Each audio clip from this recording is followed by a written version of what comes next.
Mamas, kaya ka na? Hmm?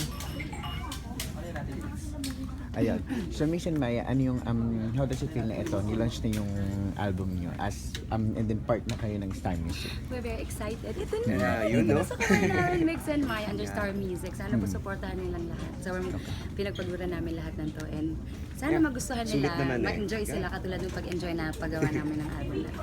Okay. Migs. Yeah, sobrang na-overwhelm kami. And actually, kinabahan din kami the past few weeks kasi sobrang naganda talaga kami for this. Yeah. And sana bumili kayo guys, sobrang sulit lang kasi 16 tracks. Yeah, 16 full album track siya. So, sulit na sulit. How does it feel to be part of Star Music? Sobrang honored po kami na part kami ng Star Music. Like, mabilang lang sa mga artists na yon, parang wow, sobrang grateful kami sa blessing na to.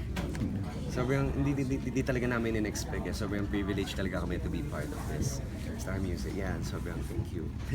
And how can you survive nga sa industry na alam yun na yung kagaya ng mga nangyari sa mga duos na hindi naman ang tagal.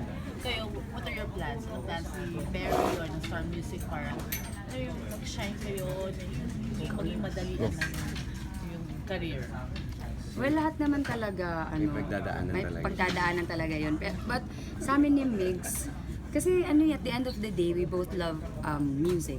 Parang yun yung connection namin. So, as long as there's music, sa tingin ko, like, we're good. We're good. Yan ang importante kasi kahit syempre lahat naman pinagdadaanan, di ba? So, ang importante is maging positive ka talaga dun sa workflow. Pero malaki ba yung nakikita nyo yung, alam mo yun, yung alam mo na itong gusto mong puntahan, itong gusto mong gawin. Kasi iba, di ba, they're just doing this for fun or for ano. Yeah, Kayo, actually- gano'ng ka-passion